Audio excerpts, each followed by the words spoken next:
everyone. Hello. We're Hello, back. hello. We made it. I had a Swear little to summer God. break. Kind of a Yeah. summer break, Jeremy. Yeah, I had different things going on for 2 weeks there, but Marcus filled in last week. I wasn't able to hear the whole thing, but I did listen to most of it. It was good. Mm-hmm. I learned a lot about the saint. I can't remember his name, but Cabasilas. that's it. But Saint Cabasilas. Yeah. yeah. No, it was good. Yeah, it was interesting. Did you look at the website of the Cabasilas Institute? Only briefly. Okay. Well, it's a new institute. I think hey, hello. Nice to see you. Glad you're here. Yeah. Um, the guy that founded it posted that conversation on his Substack too. Oh, That was nice. cool. Oh yeah. He asked Marcus have said, he's asking for your qualifications. I said, tell him I'm just a humble peasant. Yeah. Yeah. He goes, Yeah, oh, we are not qualified anyway. Just in case you're here wondering what our qualifications are. we don't have any. I dropped actually, I dropped out of college and I graduated high school with a 2.5 GPA. So that's what you get from this part of the screen. And I dropped out of high school and never went to college. There you go. So I'm even lower on the rung. Yeah, I did a year of college. I totally blew like the greatest opportunity ever. Had a really great scholarship. Yeah. And didn't work out. But it just wasn't my scene. I was not a school person. I had too much trouble. I had troubles. And I heard very much later in my life, like maybe 5 years ago, that my mother told me that the guidance counselor and principal of my high school, because I dropped out in my last year, just shortly before my graduation. And they were distraught. And they apparently said to my mother, she could do anything she wants to do, right? I said, and I'm like, well, you could have told me that sooner. See, and they told me that, but that actually like didn't help at all, because I was like, well, I know, but I was hoping that you'd have some idea. And they're like, whatever you want. I'm like, okay. I did whatever I wanted, Jeremy. Oh, there you go. I did. Yeah. I mean, I don't know. Essentially. I can tell you how the day I quit school, what happened. Okay. It was mid-April. It was a fairly warm day. Sun was out. It was kind of like a foreshadowing of summer. One of those random spring days in the early spring when it's a lie, really. That way. Yeah, right. Yes. And I had gone to school with just, jeans, t-shirt, and a sweater. And I wrote a note, left it in my locker, got itchy feet, went west. And then I walked out to the highway, which the school was on, and I hitchhiked to Calgary from Ontario. Wow. Bye. That's how I dropped out. Wow. Sweet. Yeah. No, I went to 1 year college, and then I tried to go back one time, and that didn't work out. I don't know. I had weird ideas of what was going on in school, and I just didn't. I didn't really have a mentor. I didn't know. Yeah, I was just a hands-on guy, and school's overrated, anyways. Yeah. I mean, I'm doing a lot of that myself now. Like, I'm at the age where I'm like, people are like, you should read this, and I'm like, I'm going to read what I want to read because I don't have much time left. Right. I'm literally on a schedule now. Yeah. I got to get it all in. Yeah, right. Yeah. No, I understand. But I mean, I have to say, I may not have been in school, but my curiosity, which was never sated. Right. Okay. Which is, I think, the same for you. Yes. Yes. Led me into all kinds of very interesting things that have really like formed who I am and informed me about life and given me some like just crazy experiences that to tell them would sound like they were, you know. You've told me a few where I was like, what? I was thinking the You other were day. quite an adventurer. Yeah, I was thinking you the other day, I think I'm a female Hunter S. Thompson. there you go. That's Something like that. yeah, that makes sense. Yeah, that's pretty good. Pretty Yeah. good. Gonzo journalist for sure. Yeah. Mhm. Yeah. Well, when I went to college, what happened to me was that I basically got overwhelmed by distractions. It was I Was mean, it it your was I was was it in this shape? yes. Yes. That So it little was hourglass got you harder and distracted? harder to go to justify going to class. The only time, well, like I'd go to class because they were all in class. I'm like, well, I might as well go to class, I guess. Yeah. Because then even in class, it was like, this is amazing. Like it It's was, like I was like feast for small the town eyes. guy, right? Like when you go to small town schools, there's Oh, like yeah. one or two girls in school that are pretty, but like all the guys, so you're just like, and so there's other girls around, but it's like nothing, like a bunch of Mhm. sixes. So then you Mhm. go to college and it's just like, what is What? this? So yeah, it was well, and at that time when I first started, I was majoring in theater. And the great thing about theater is that there was like one other guy in my class who was interested in girls. Yeah. No one else. Oh, so So you had no you have competition. so yeah, I had no competition. I had a class of like I don't know, like 60 Oh, that's people, funny. and it's like 40%, like 60 people, there was like 35 or 40 girls, and then the other guys, and all the guys are not interested in the girls there, but all the girls are really interested in the guys. So we had a great time. Yeah. It was really fun. Yeah. So it was hard for me to go to class, or at least if I went to class, it was hard to do homework afterward because other plans always came up. Yeah. Had fun. Socializing. Yeah, a Yeah. lot of I'm fun. I got yeah. constantly knocked on the door for quiet hours, Oh, yeah. so it was fun. But I've been reading, I should have brought it with me because there's a couple of really nice things in there. Been reading the life of Father Isidore, who was mm, Pavel Florensky's spiritual father, and he was well, his I sent you the quote in the yeah, Discord I about have it. his You want me to pull it up? yeah, if you wanted about Saint Seraphim. Yeah, Yeah, I have what you sent me. I can I share it. was like, no wonder I had to read this. Like I was like, you don't know the trouble I went to, and actually a friend went to for me to To get get you that the book yeah. because I looked at for it here and it was like $600 on Amazon. I was like, oh, it's one of these out of print books. Yeah. Okay, Looked in all the let's usual say places. oh yeah, sorry, go ahead.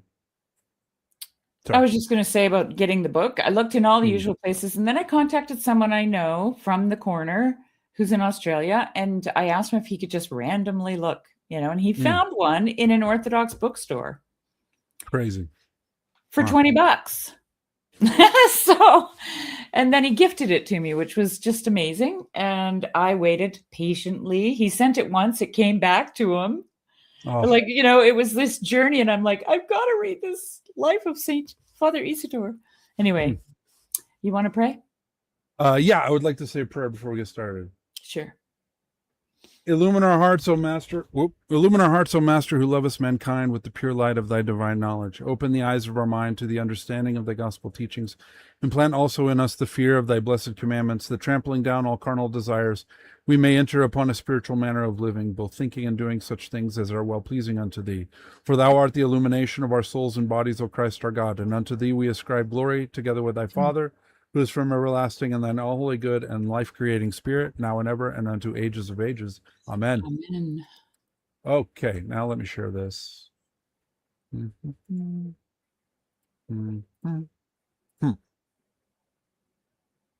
Okay.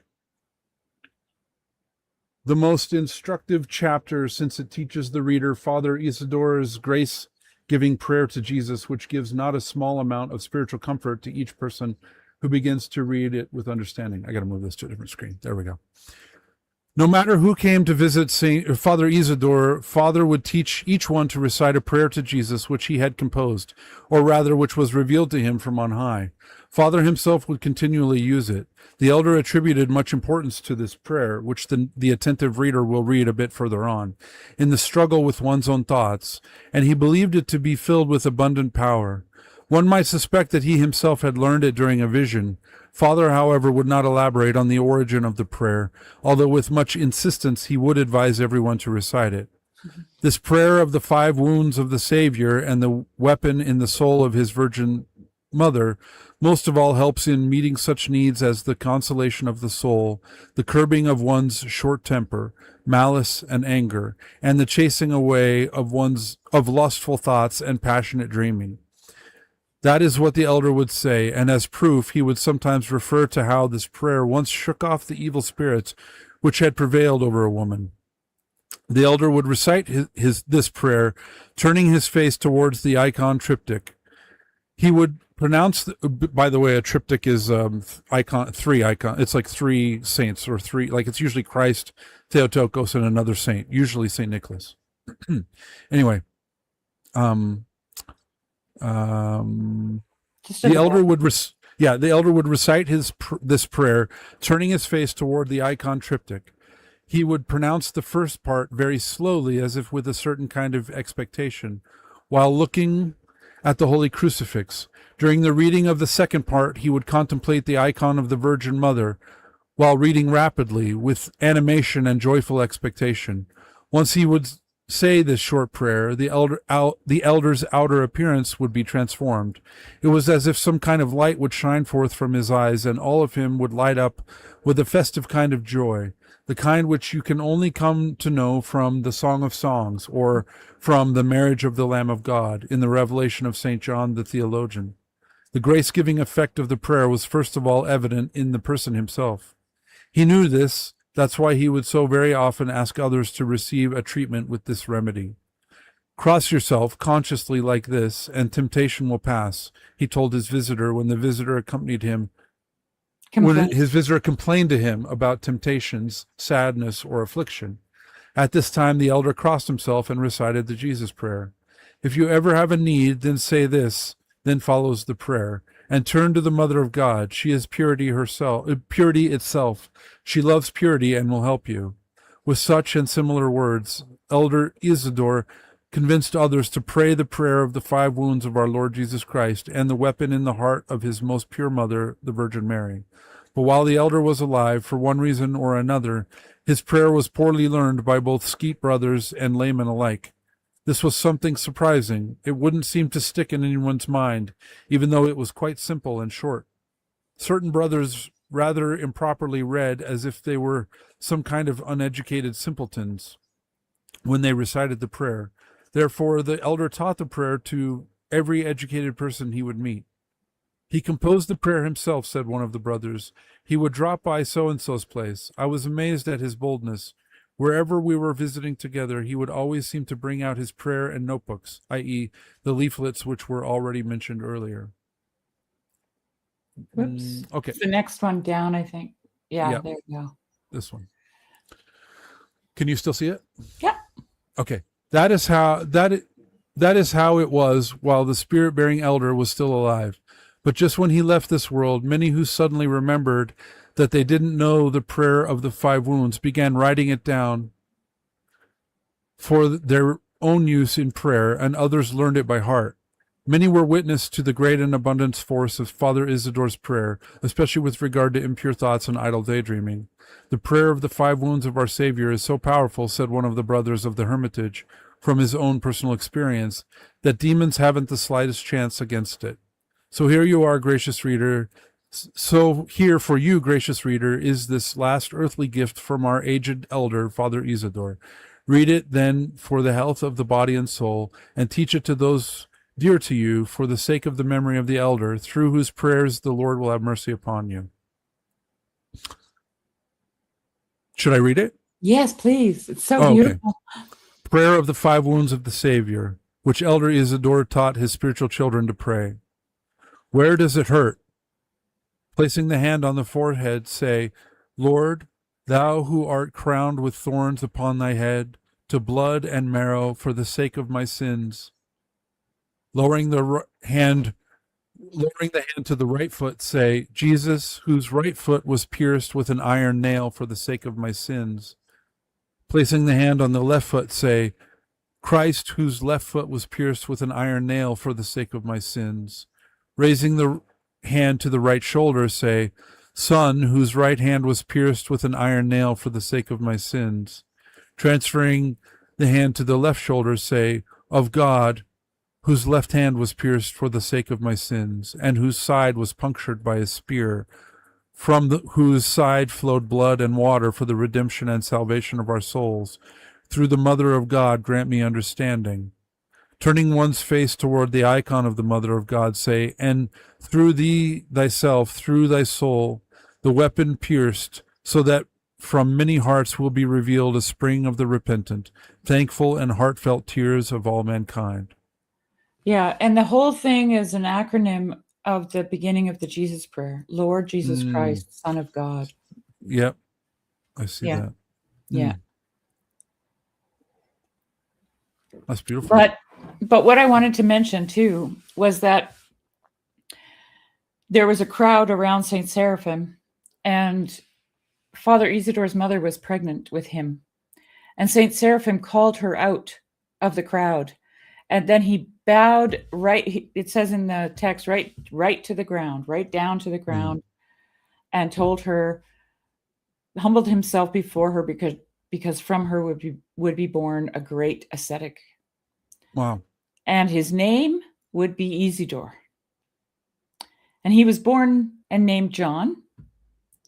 And he grew up as a John. And when he became a monk, he was given the name Isidore.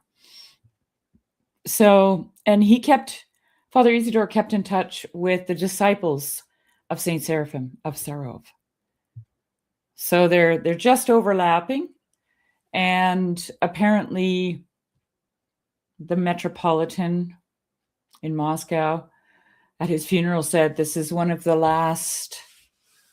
After this, there will be no more great monks in the old order of things, right? And the thing about him was, in the very beginning of the book, Florensky tells the story of how Berdayev and some others, intellectuals, went to visit a monastery. I don't think they went to see Father Isidore, but they went to visit a monastery to see these elders, okay? And Florensky himself didn't really care for how they approached it, because even though he loved his friends, okay, but he contested the way they came at it because they were intelligentsia. And he said that for them, these men were like animals in a zoo. They wanted to go look at them and thought that they were, their commentary afterwards was that they were simple, that they were, they were just simple men, peasants, they called them that. And I think Berdayev writes about the experience and mentions that Florensky is sitting behind him weeping. And he couldn't figure out why. But then Florensky tells that his version, what he was seeing, because for Florensky, the inspiration, and this is why I had to read the book, for this book, was the life of Father Isidore. And the great thread that goes through this book is a thread of asceticism, freedom through asceticism. And so, and that's what he talks about Father Isidore as being completely free, completely independent. He had some interactions. I mean, some of the ways these brothers treated each other was pretty bad, Yeah. And he never was angry with them. Here, I'll just read you this summary. It's very short. Um, I sent it to a friend as well because I just thought this is what it means to be a Christian. Oh,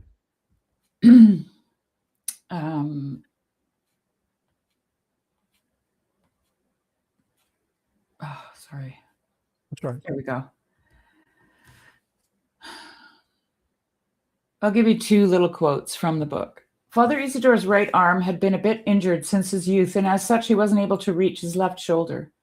Abbot Leonid yelled at him, "You fool! You don't know how to cross yourself."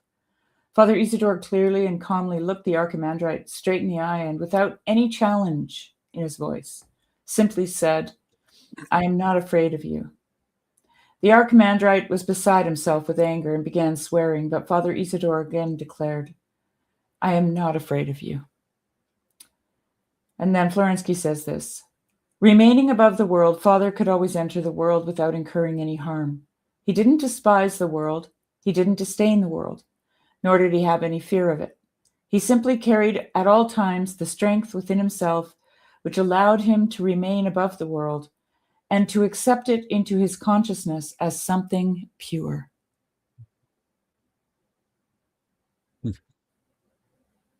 And one of his favorite little sayings that he would mutter around to himself a lot, according to Florensky, he would say, "Children of one mother, dear are we. The suffering of our mother we can't see." So he had this way of being in the world, and it's still kind of trickling in on me, Jeremy, the way, because Florensky really takes you into his hut.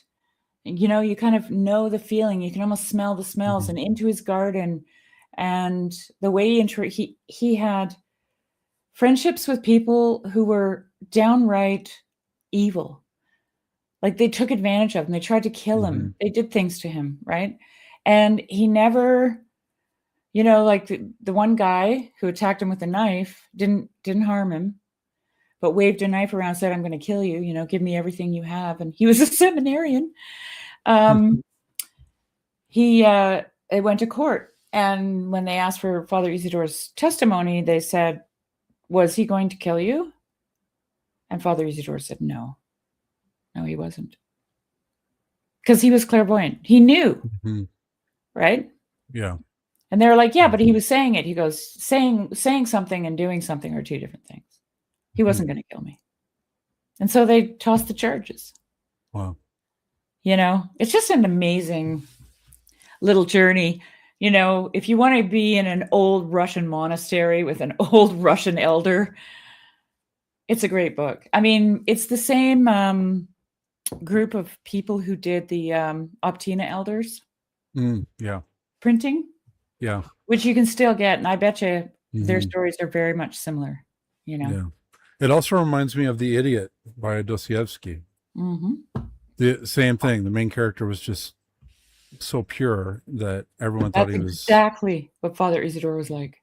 Yeah. He was exactly. I mean, I don't remember The Idiot. I read it, but I read it kind of in an irritable way.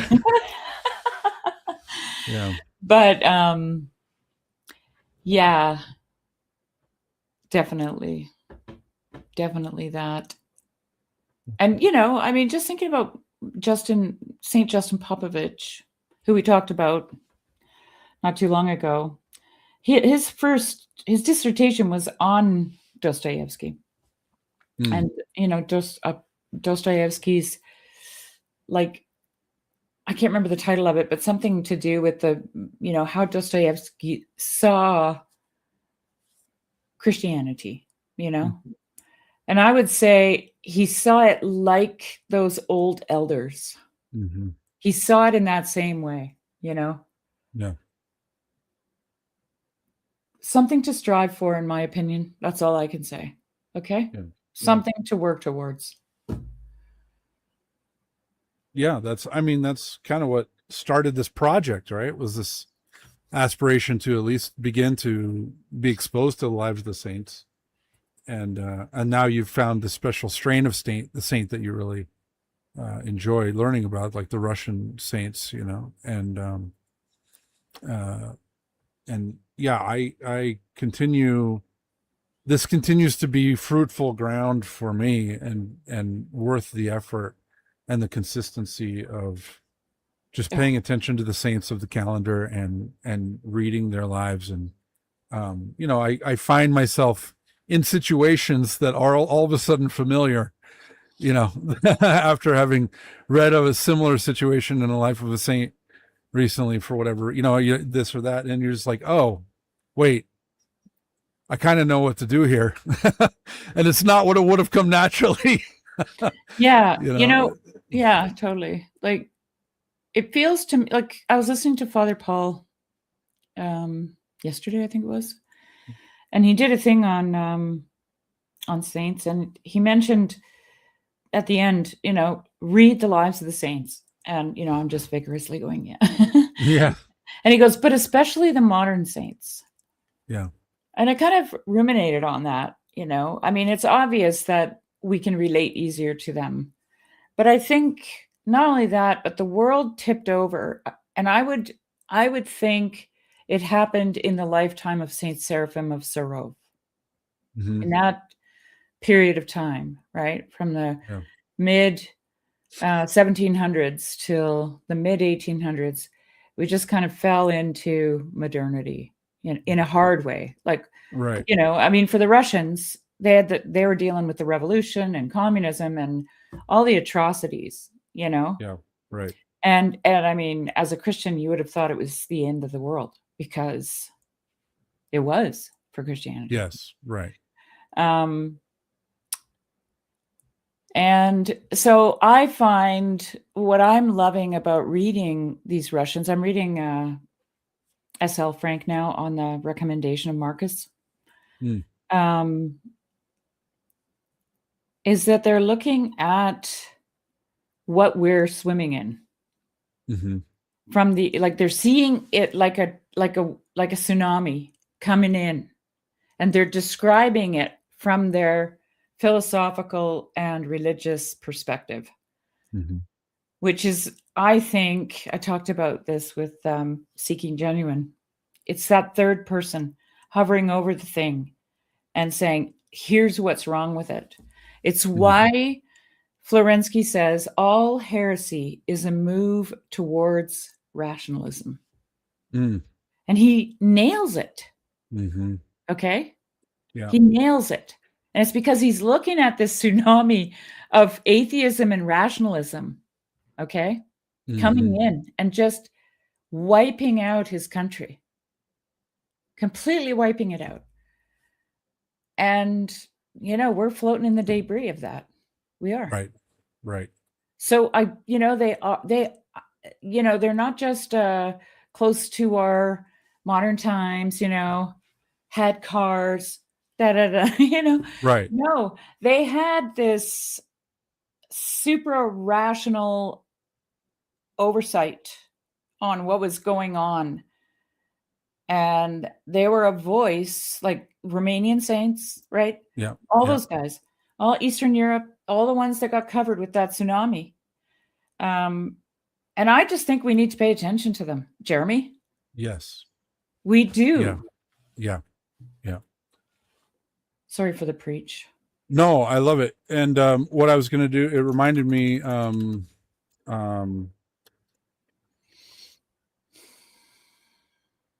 I was going to pull up, there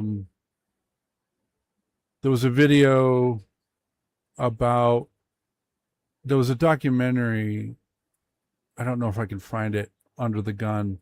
There was a documentary about the prisons in Romania, and I think it's related to what you're talking about. And it's an illustration of,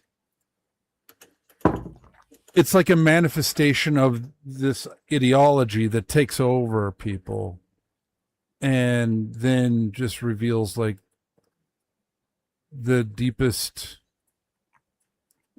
darkness that is festering in the background, that always wants to come out and come forward.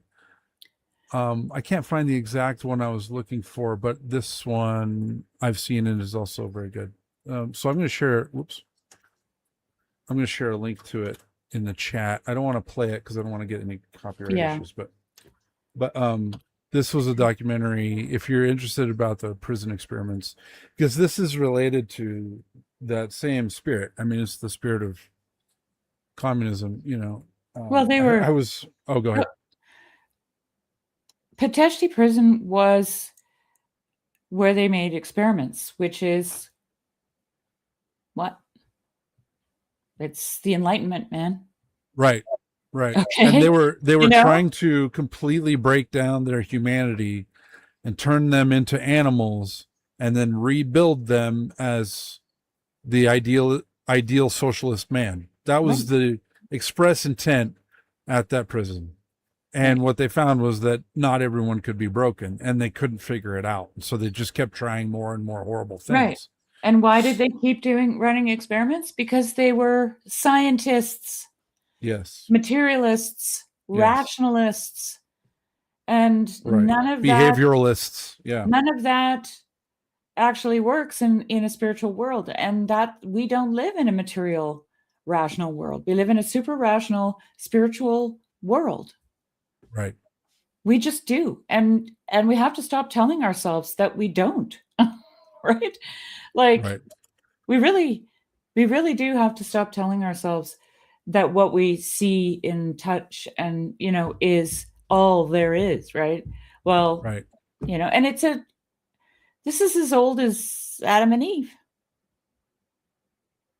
Yes. It's as old as, like, this is not, it's not modernity to think rationally, but it's modernity when everyone is swimming in it and they don't remember anymore. Right. That's modernity. I have I don't know, it shows up in my feed constantly because I constantly bookmark them and download them because I want to see more. There's just this whole thread of buildings that were destroyed, like huge, beautiful, monumental buildings all around the world that on record were built in like a year and then later demolished, all either in the 30s or in the 60s. Like there were two big waves of these just all over in Europe, in America, in even in China, and like just these huge, monumental, beautiful architectural buildings. Like I ran into a thread the other day as well of like, this guy was talking about hospitals. He said before World War I, all hospitals, well, a lot of hospitals were built in a courtyard configuration, like with an atrium. Yeah. And they had a huge bell and then sometimes smaller bells in the center. And they had a rhythm, a pattern through the day. Like they would ring the bells on the hours, basically. They did. And these bells were considered to be healing, like the healing power of sound. And then that was all stripped away for World War I because they would take the bells. The government was commandeering them and then melting them down and turning them into ammo. Right. Mm-hmm. And this happened in World War I and World War II. So like there's all, like you were just talking about, like the science and the materialism and how that took over. And the more I dig into that, the more evidence there is of a deep knowledge of humanity and human nature that's been destroyed deliberately. Yeah. Whether it be healing, whether it be like the healing power of beauty, like it's clear that there's an attack on that, right? Mm-hmm. And man, it's just, I'm just taking what you were saying, the kernel of it, which is, the deepest, most compressed, awful expression is the Pitești prison. And then it just like explodes in this awful fractal cancer that just eats up everything beautiful. It does. I don't know. It's just it's hard not to think of it in like mythical terms No, yeah, of well, it is this mythic, actually. yeah, this disease just coming out and corrupting Yeah. everything, and these buildings were just, they were burned down, they were demolished, they were, like, I mean, like the Cleveland Public Library was this huge, there was floor to ceiling books, multiple levels, and it's just this beautiful structure on the inside. They knocked it down in 1963 to build a parking lot garage, right? Like, I'm talking about stuff like that. And it is a manifestation of the exact same spirit you're talking about. Mm-hmm. It is that dialectical Yeah. materialism and the reductionism to our basest natures. But what's funny is that they say that stuff doesn't matter, but they know very well it matters, which is why they subvert it and destroy it and replace it with awful, ugly modernism or brutalism buildings, right? Mm-hmm. Like, you caught me into a rant because now I'm going to show I you love it. this. I'm going to show you the federal courthouse I like the that they Jeremy built. version of what I said. I want to show you the federal courthouse that they built in, where I live in Salt Lake City. Let me pull it up. It's an absolute abomination. Okay, first I'll show you the old one. So this was the one that was built in the 60s, I believe. So this is the one that was built in the 60s. It's like neoclassical, right? I can live with this. It's pretty stripped down, but Yeah. I can live with this. It's got This some is what, yeah. This is the new one that was built and dedicated to Senator, what's his name? He was our senator for like 40 years. Is it Romney? No, I can't think of his name. No. But same ilk. Look at this. Wow. That's a federal courthouse. That's almost like it's stating the truth of what it is now. Like it's, yes. The other one has like an atrium, like a vestibule for the people to gather. It's inviting, right? Yes. It's got a narthex, if you will. Right. The new one it's straight up like you can't even enter. You can't penetrate it. Right. It's a force to be reckoned with. It's a monolith. Yes. Yeah, and it's cube. And yeah. I'm just going to say this, and I'm not going to comment on it at all. But at Christmas time, all of the lights on all of these trees are white and blue. Yeah. Okay. So that's all I have to say about that. Yeah. Well, it's interesting. It's so weird how, here's the thing, because they're materialists, they don't think that they're reflecting their own spiritual state. Right. I mean, but they just put it up for everyone to see, Jeremy. Yes. Writ large. Yeah. Writ large. Right. Yeah. No, now let me show you our state capitol building. Man. You had I purposely take a long route home from church just so I can see this building every week. It's stunning in person. Yeah, beautiful. It's absolutely beautiful. I love our state capitol building. I mean, obviously it's tied to the Capitol building in Washington, D.C. It's like a miniature version of that, which is tied to the Capitol in Rome, right? Like, yeah. But, like, unbelievably beautiful. Like, and inside is just as stunning. Look at this. Wow. Amazing. Unbelievable. Yeah. Like, it has the best acoustics. Like, I've always wanted to do a liturgy in there, but I mean, cause it's just all marble. So the reverb is like 10 seconds. It's so nice. Yeah. But, I mean, like the people who built this knew what they were doing and the effect of beauty, and the people who built that federal courthouse also knew what they were doing and also know the value of beauty. Right. But they hate it. Well, I mean, look at this. Yeah. Plus, we have the cherry blossoms every year too. They plant cherry trees all the way around this Capitol building as well. So in April and May, people come and just walk around. Beautiful. There's a walkway all the way around the grounds. It's just fantastic. I love it. So anyway. Marcus says it looks like a castle from the first Warcraft RTS. Yes. Enjoy. Sherry, in the same vein at ARC today, Solzhenitsyn's son, Ignat, read, I haven't seen that one. I watched a few of them.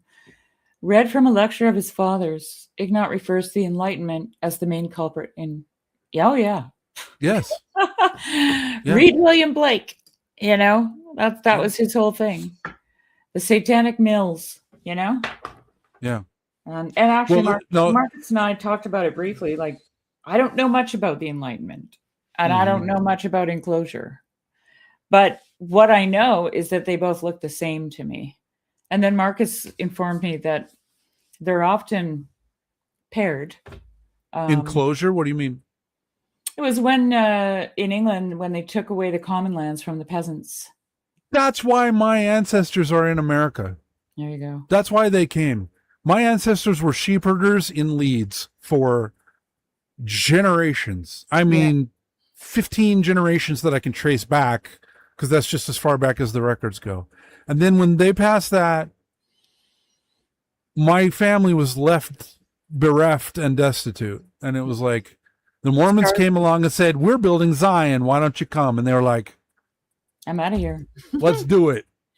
And they Zion came here to be sheep herders instead, good. Right? Yeah. Yeah, they came here to, well, yeah, I mean, it was hard. Like my family ended up, like my dad's side ended up in what is now called Starvation Reservoir. And it was called Starvation Valley because the people who settled there, like the first 2 winters were brutal. Oh, I bet. Brutal. And then, so they were starving. And then what happened was the Hoover administration came in. And so the price of cattle was tanking. And the Hoover wanted to artificially inflate the price of beef. So they would come in and condemn your herd and take ownership of it. The government would basically condemn it, take ownership of it, and then kill and burn all the cows in front of you. And you weren't allowed to touch it, right? So these people were starving, and then their only livelihood was taken by the government, burned in front of them. And then the land was all bought by the government at like dirt, rock bottom prices. And my family actually went to the next valley over on the Duchesne River and bought land there, and that's where they had a farm. And then my great grandfather was just traveling all over as a sheep herder. He was in Wyoming most of the time, but like they had their own farm there. But it was, it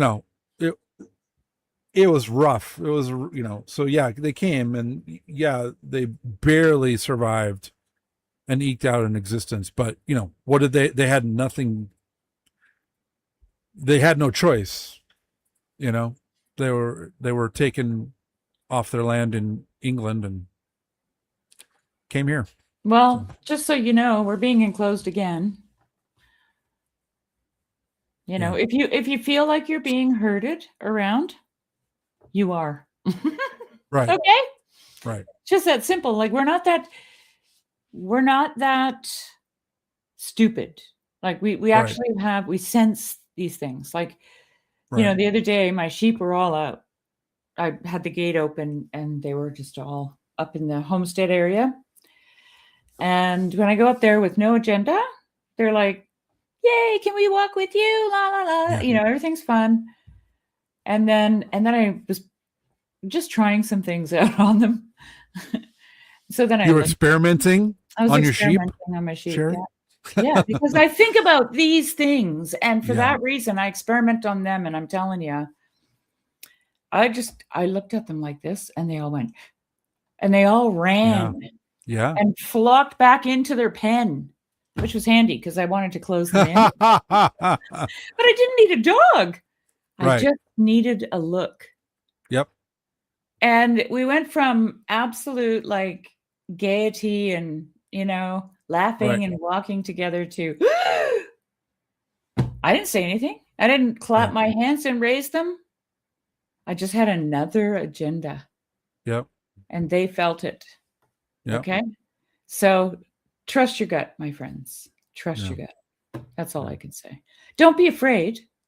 Like Father Isidore, right? He didn't disdain the world. He didn't How's it go? Remaining above the world, Father could always enter the world without incurring any harm. He didn't despise the world, he didn't disdain the world, nor did he have any fear of it. He simply carried at all times the strength within himself, which allowed him to remain above the world and to accept it into his consciousness, and this is the kicker, as something pure. So because of that, he could love it, which is why he faces the Mother of God. Because what does Florensky say in that quote that you read there? Because she is purity.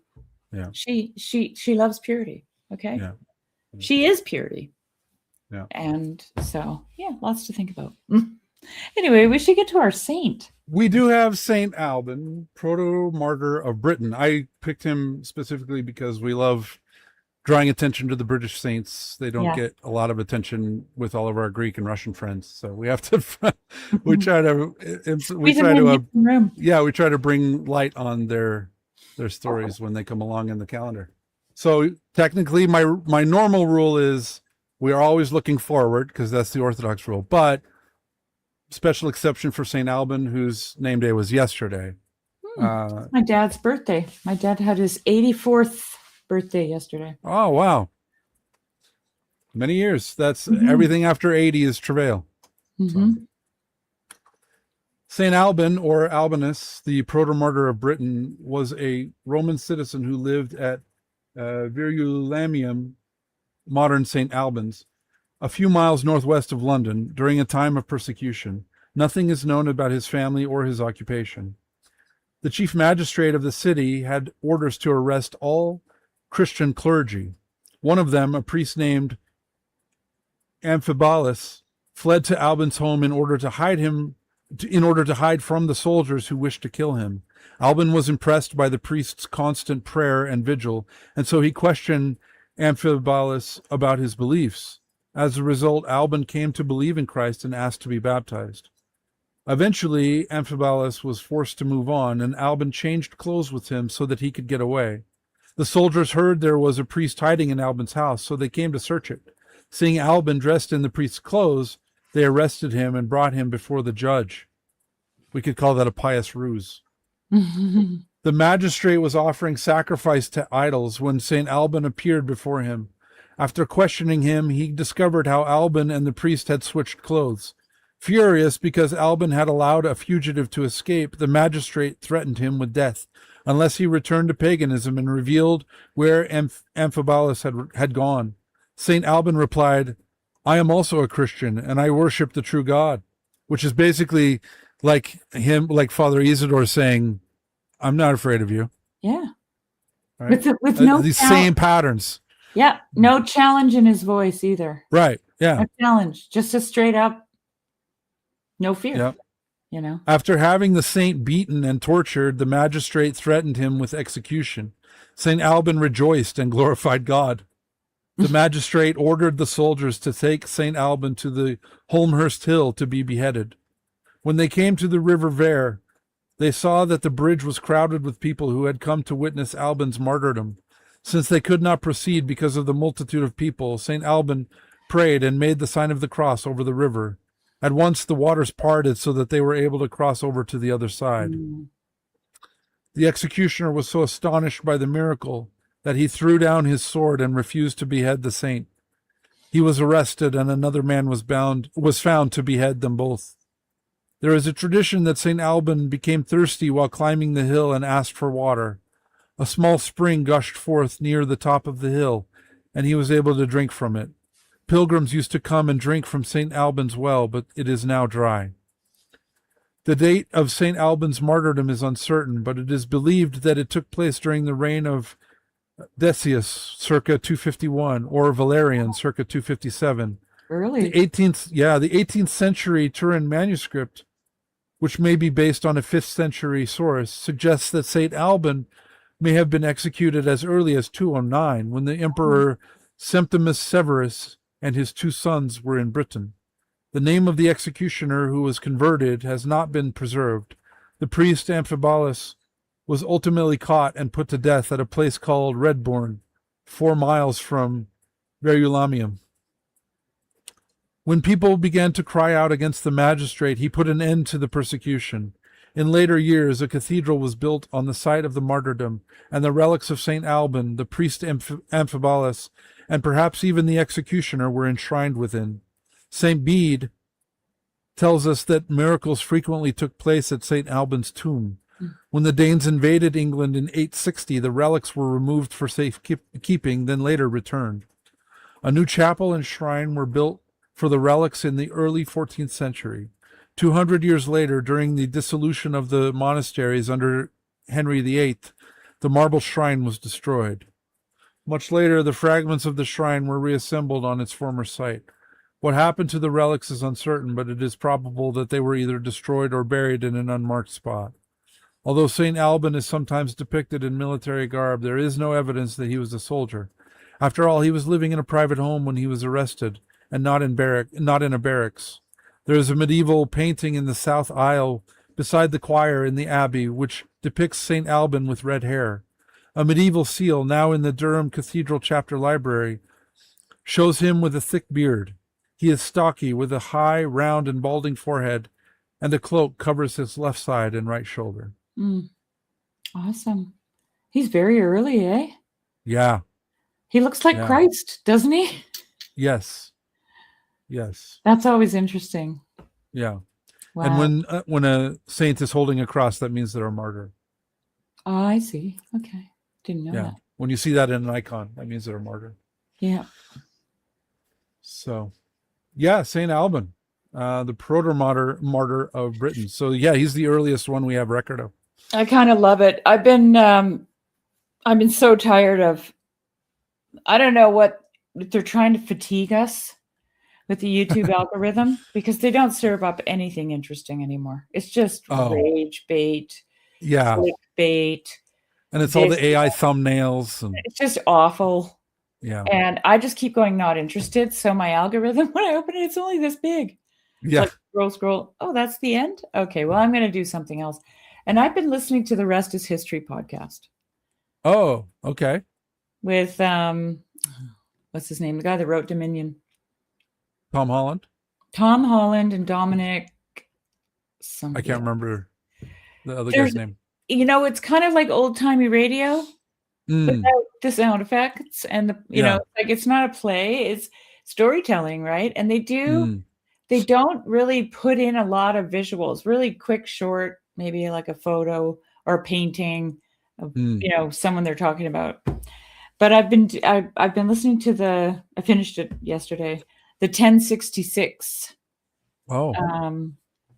playlist. I can highly recommend it if anybody's interested, because it's you know, it's the incursion of the Vikings into England, and at the same time, because of that, England was forced to come together and form a country. Right. And then, of course, the Normans invaded too, and took over. The Stormin' Normans. Yes. Yeah. So it's just great, because they leave.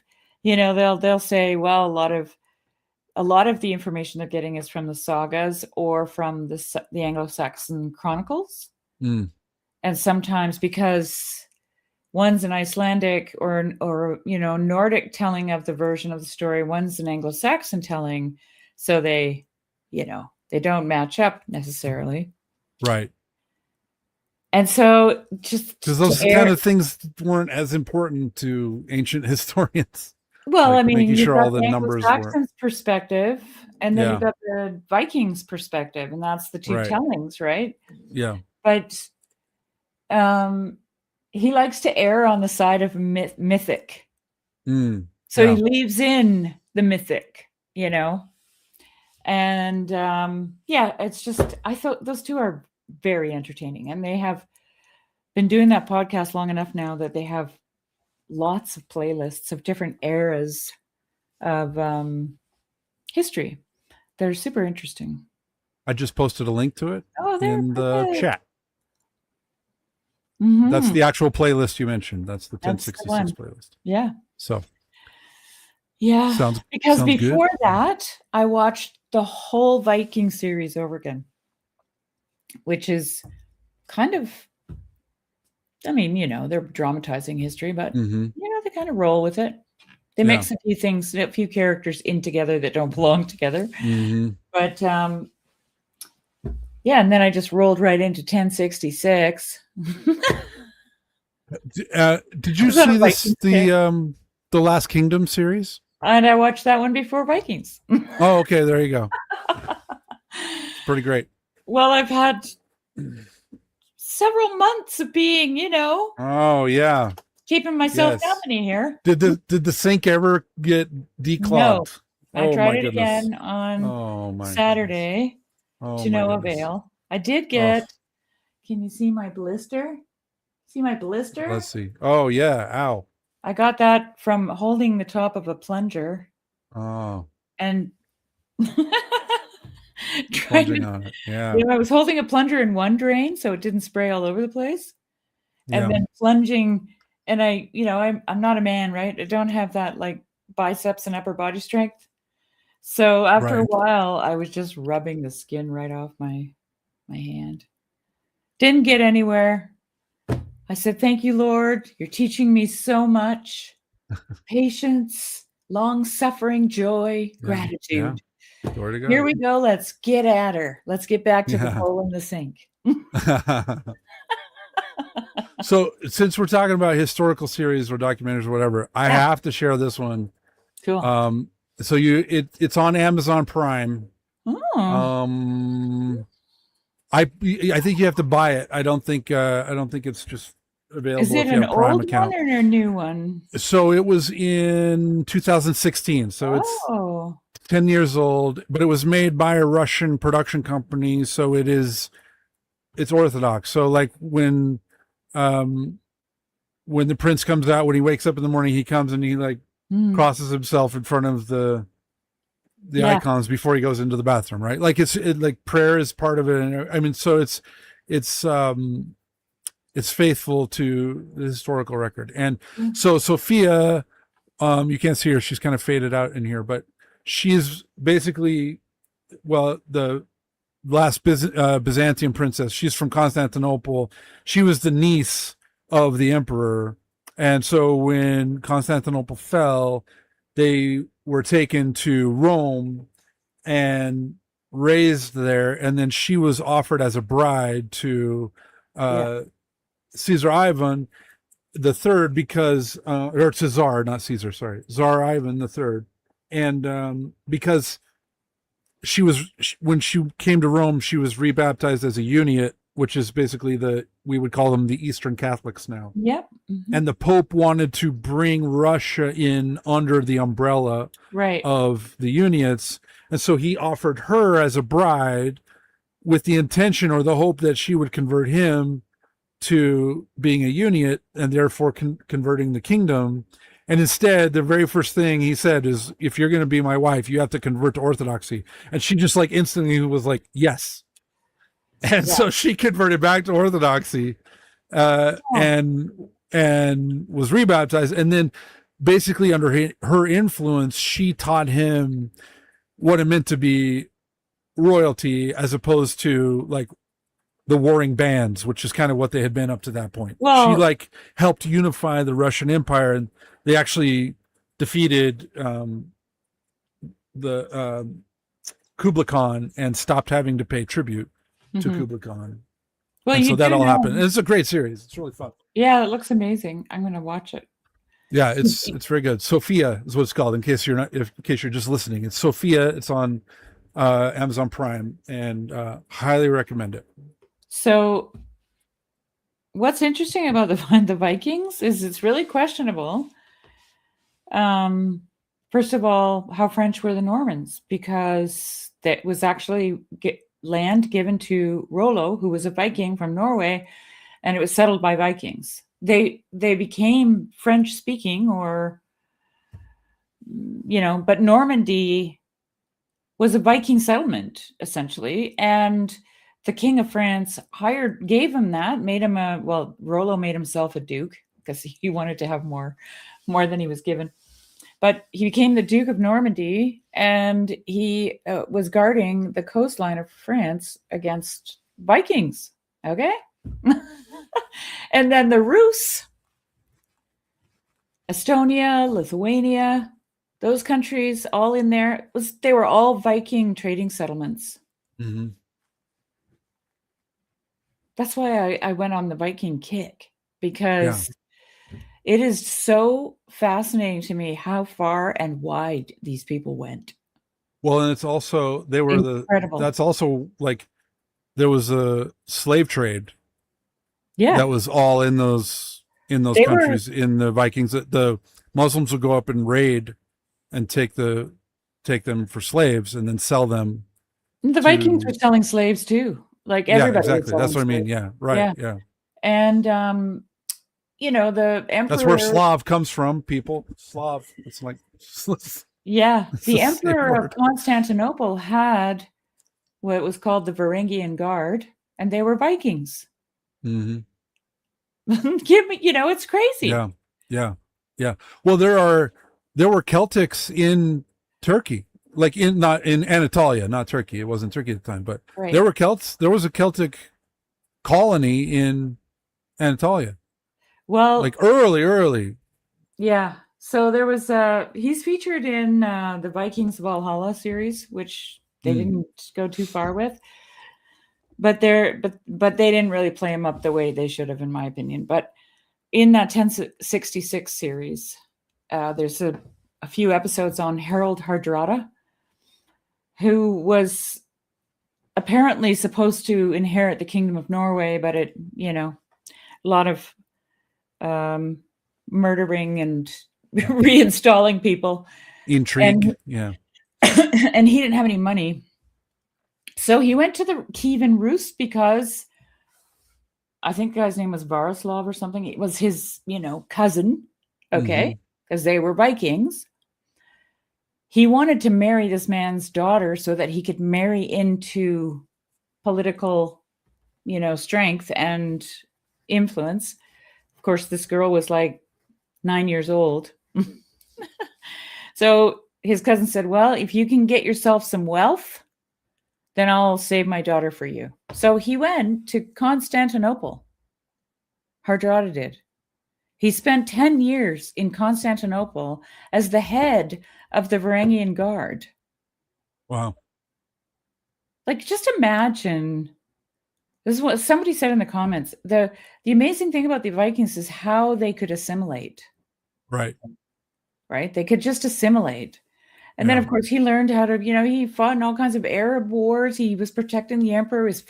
They were a mercenary guard, so they were sent out all over the kingdom, It was a totally different land. Yeah. And then after 10 years, he went back to Kievan Rus. He married that girl at 9. She was 19. He was 28 by then. And then he went back to Norway and he took it.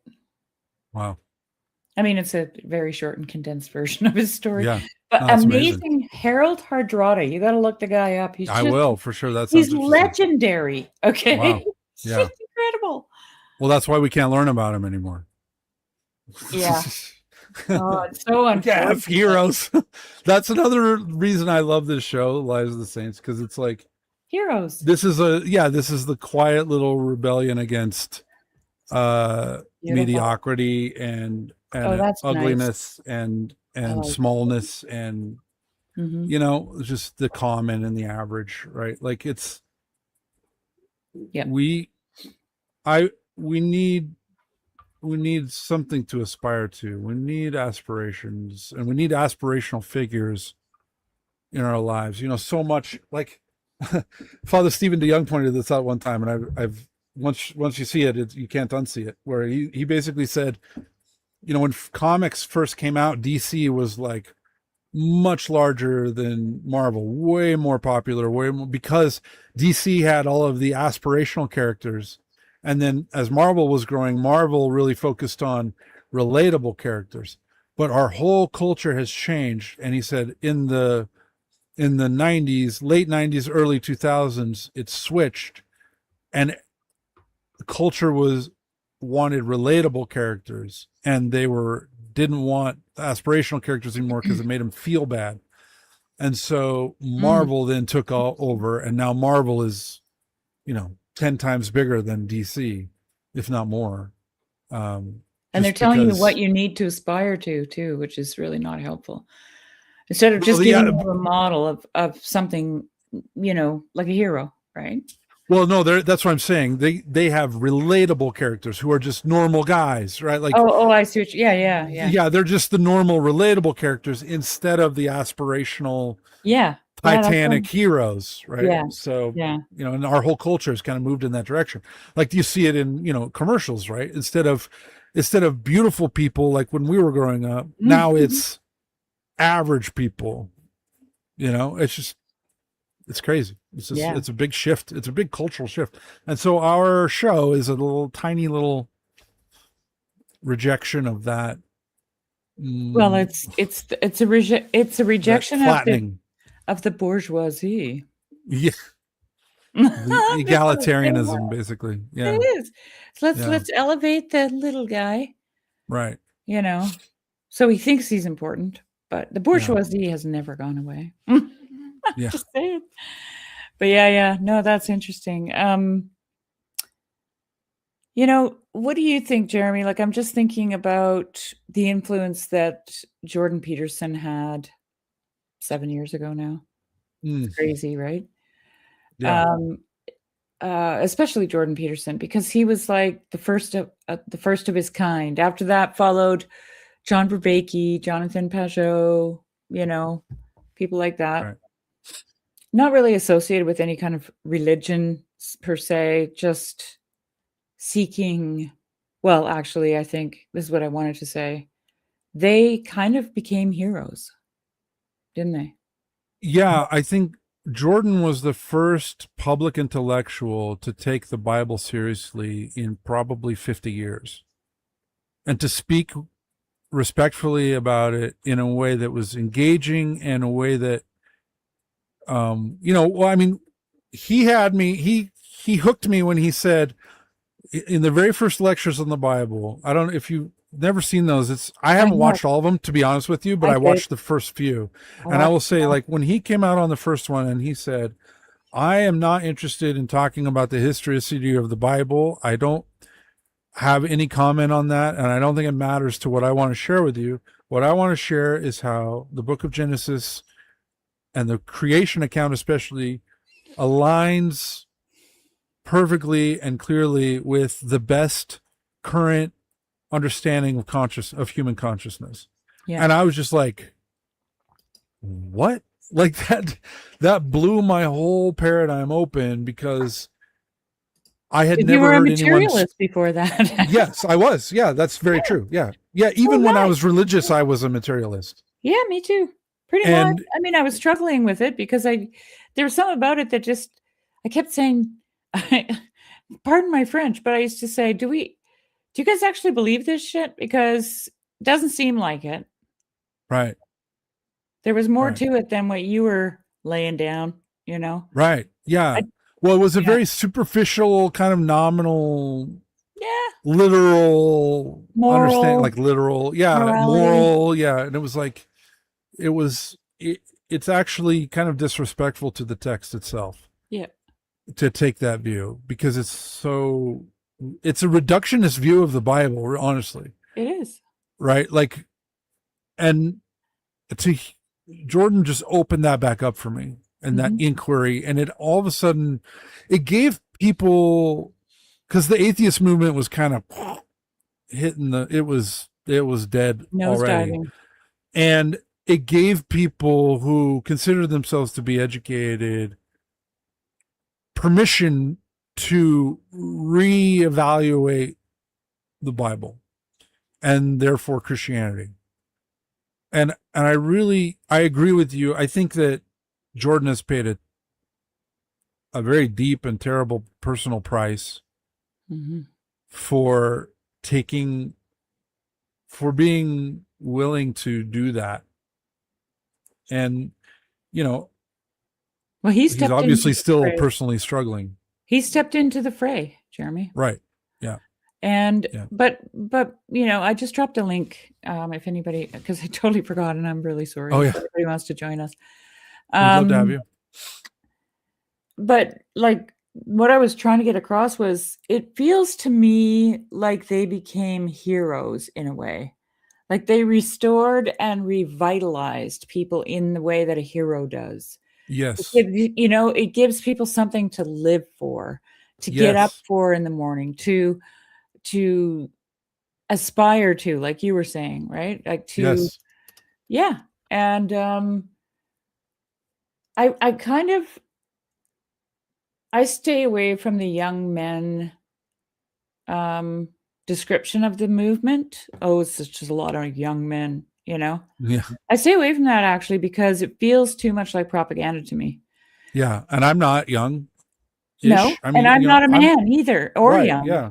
Right. and No, it was and it's not just affected me, it's affected my your whole wife. family. Yeah. Yeah, My whole family. Yeah. Everything's different now. Right. no, and My here's wife the joined thing. with me. And I mean, I'll just say this, most of the women, and I've talked to lots of women who've been affected by Jordan Peterson, they're not joining discords or going to meetups or conferences because they have to look after their kids. yeah. Do you know what my wife's doing right now? Well, when I came out here, she was holding our grandson who was sleeping. Mm.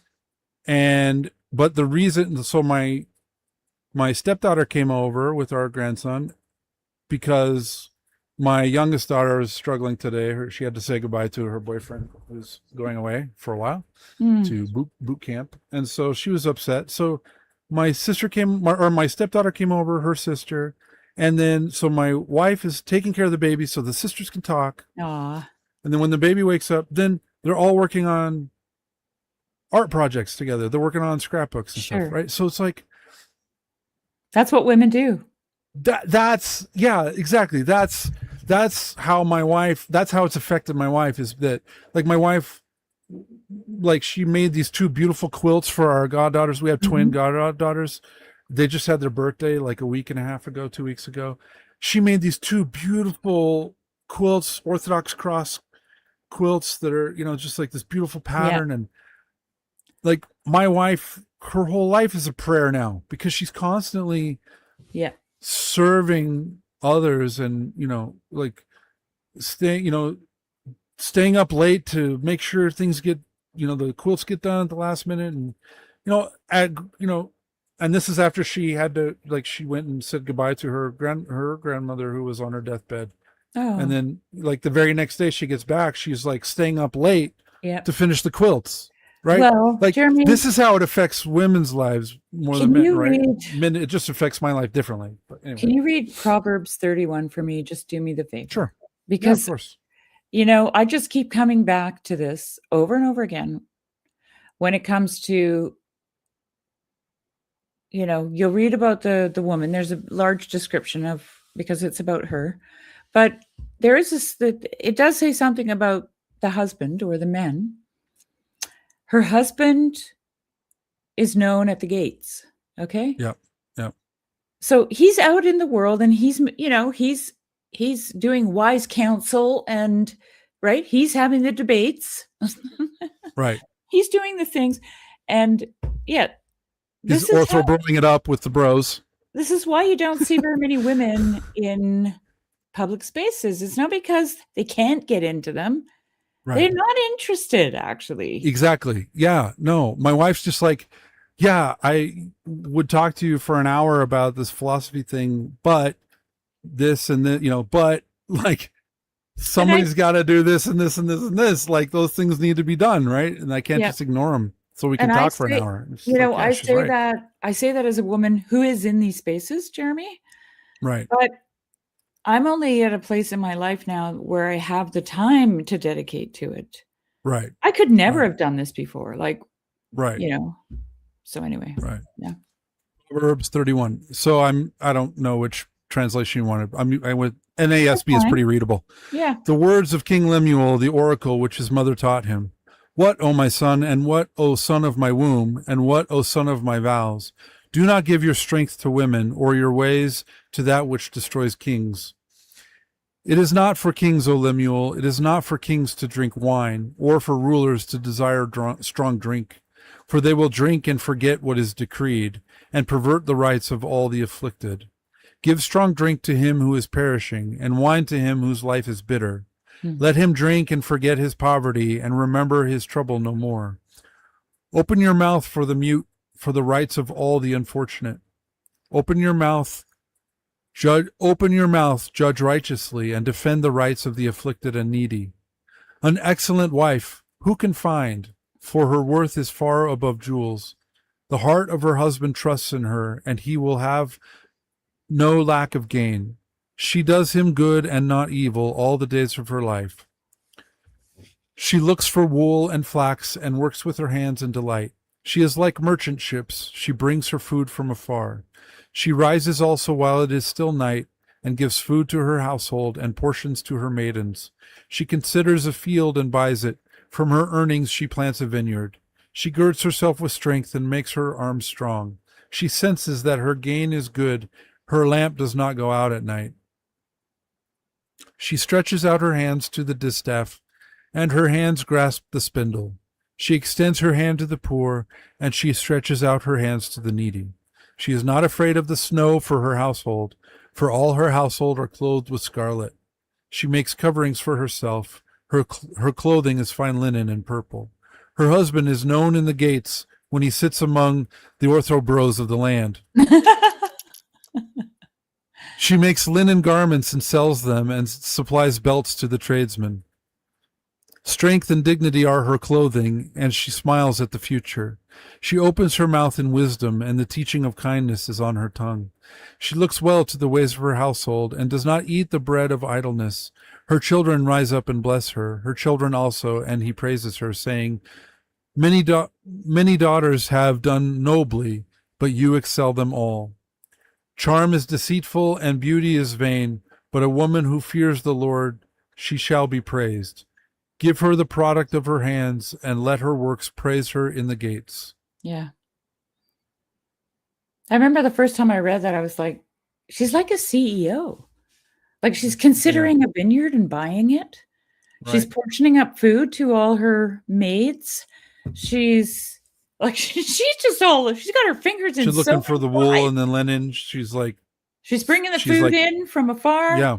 Right. You know, like she's helping the needy. She's running the household, which, that was traditionally. Well, I don't know if Marcus is still here, but that's God's economy. Yes. Right. Okay. Right. That's God's economy. And I don't know. I mean, when we talk about what, I don't want to call it anything. I don't want to say gender roles or whatever, just the way that men and women function.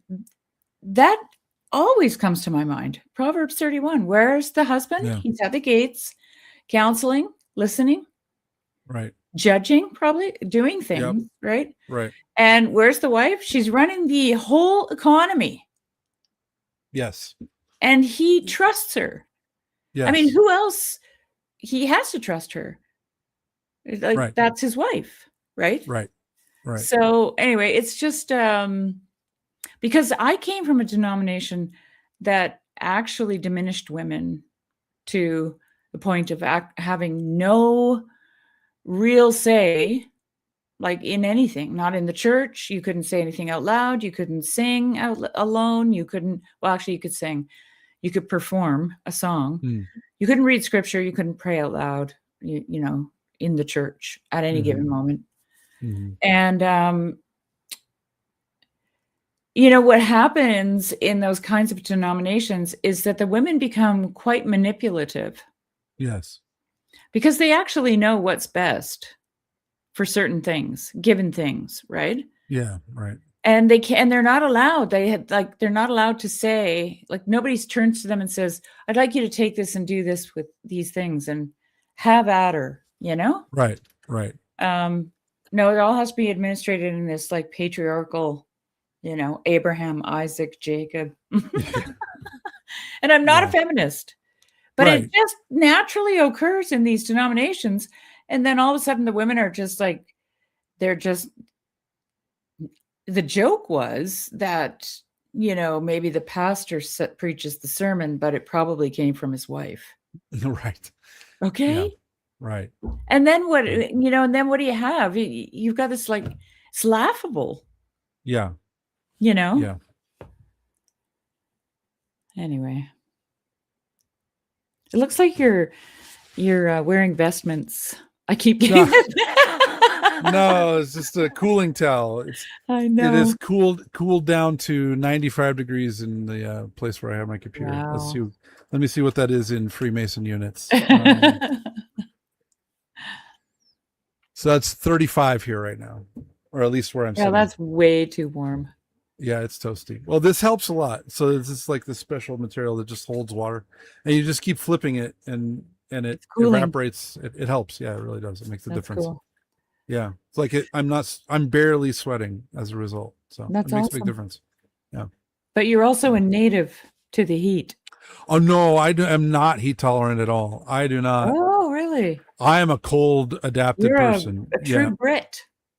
Yeah, I'm cold adapted. I'm not. This heat is really hard for me, but this towel makes it tolerable. But yeah, no, we used to play football at lunch, back when we could do that in elementary school, and we wouldn't wear our coats. We would just wear gloves. So I would have a t-shirt and gloves, and we would all winter long, we would play football outside. Oh, wow. And like, I remember all the time when I was young, just playing outside without a coat. And my mom was like, put a coat on. I was like, I don't want a coat. Cause it's like, I didn't like being hot, Yeah. And, I would come in and she's like, let me feel your hands. And my hands were like ice, and she's like, oh, what are you doing? And I'm just like, it's fine. It doesn't bother me.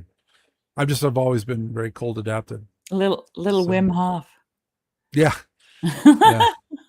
Yeah. I've always liked the cold. I find it purifying, honestly. Yeah, I'm a cold lover, I have to admit. I don't like the heat. So I was up really early this morning. I had to do a bunch of stuff in the garden. I picked strawberries for 3 hours. I had a lot of strawberries. Wow. And I came in at 11:30, and that was it for me. Just too hot after that. Yeah. Yeah. Yeah.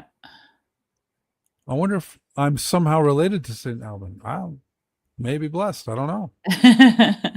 What makes you say that? Well, his last name, it looks like. Oh, did I lose you? Oh, there you are. You're back. I said it's his last name, it looks like. Oh, Alban. Oh, of course. Duh. Yeah. Well, if nothing else, you could get an icon of him, and maybe he could become a friend. It wouldn't hurt. I'll say that. Yeah. Yeah. I've been relying more and more on my patron saint, and I'm never disappointed. Let's put it that way. No, either. It makes a big difference. Yeah. It makes a big difference. And not just my patron saint, but I have a relationship with several saints who have distinct roles, presence. Yeah. And roles in my life. So, well, when I was desperately looking for this book, and I don't usually go to great lengths. Like, if I can't find something, and then I'm like, well, I guess it's, and I mean, this was 100-page book on the life of Father Isidore, right? Wow. Yeah. Salt of the Earth, it's called. Alban. Yeah. Yeah. Yeah. But I mean, I almost feel like I put my friend in Australia out a little bit by asking him to send it. I was, and then when I read, and which wasn't until the end of the book, Jeremy, when I read the part about Saint Seraphim bowing down before his pregnant mom with him and saying, he's honoring this great ascetic that is in her womb. Yeah. I was like, oh, that's why I had to have the book. Yeah. Yeah. That's beautiful. Yeah. Because Saint Seraphim's like, I want you to meet my buddy. Yeah. I want you to meet my friend. Yeah. Yes. Yeah. Yeah. You know? Yeah. Yeah. Because sure. I got to really see into that, like I said earlier, this what would you call that, Jeremy? I want to say grade, but that sounds horrible. But this level of holy elder, like the Optina elders, and yeah, I think I'm going to slowly get those books of the Optina elders and read through those too. My priest did that, Father Paul, and he can't speak highly enough of it. He's just like, it's really it really changed his vocation. Like, it changed the way he approaches being a priest. Yeah, completely changed after that. Well, that's how I feel. Like, well, I mean, I can't say I'm done thinking about the book because I just finished it recently. Of course, yeah. But things just keep floating back to me. Somebody asked Father Isidore. One of the other monks said to him, "So what's your prayer rule, Elder?" And he said, "I have no rules." He really, and yet he was consistent and regular and faithful, and but he was, Florensky really loves to point out his freedom, the freedom that he tried to instill in others, because they would enslave themselves to what they thought was, a Christian or a monk or a whatever. They would enslave themselves to it, and he never would. He went to his confessor one time and said, "I drank some milk during the fast." And his confessor's like, "Why?" Well, because I didn't want it to go bad. And these things, they're little things that show you a respect for a gratitude that can go lost, right? Like, it's just, yes. And it's so subtle, like this at the end of the book. I don't have it with me here, but I wish I could read it. I think he was a metropolitan at the time when he wrote it, but he was a younger man, and he met Father Isidore several times. He went to him as a spiritual father, and he said he would come with something. He gives examples. He would come to him with some questions, and Father Isidore would just say, "Oh, don't talk about that. Here, would you like some candy? Would you like, and the guy would be like, "No, but I have this spiritual dilemma and I need to know." And, and it would all just be like, "It's okay. You're good. Let's do this. Did you see these flowers?" Right? Yes. That was his way. And it's a way that's so lost. Like, honestly, Jeremy, I've been watching, what's that guy's name? He's an Orthodox guy. There's lots of them. No, he's Alex Soren. Oh, yeah. I almost want to write him a letter. I'm almost at, like, I don't know if it's the spirit of Father Isidore running through me, but I don't think he would do what I want to do. But I just want to scorch the earth. I'm like, what are you teaching people here? You look at the chat, it's full of mockery and vengeance and hate, and it's pathetic. It's wrong. And if anybody from that group hears me, I'm not taking those words back. That is, to me, a blemish on orthodoxy. I'm sorry, I'm like highly sensitive to that kind of thing. Father Isidore would never do that, Jeremy. Right. Saint Seraphim of Sarov would never do that, would never make fun of somebody for having a naive way of seeing the world or whatever. Ever. Yeah. Even if they were evil. Just not. Right. He was above the world, right? He didn't disdain it. He didn't hate it. He took it in to his consciousness as pure. He loved, right? He loved. I was just going to share we had one of the founding parish members in our parish passed into repose about a week and a half, about 2 weeks ago now. I said to her about a year ago, her and her husband, I was just like, "Thank you so much for going through everything you went through to to start this parish for us, because like look at it now, right? There's like amazing. Hundreds of people, right? It went from like 6, 40 years ago. And so but my priest was talking about her, and he mentioned her briefly in his homily, not last homily, but the week before.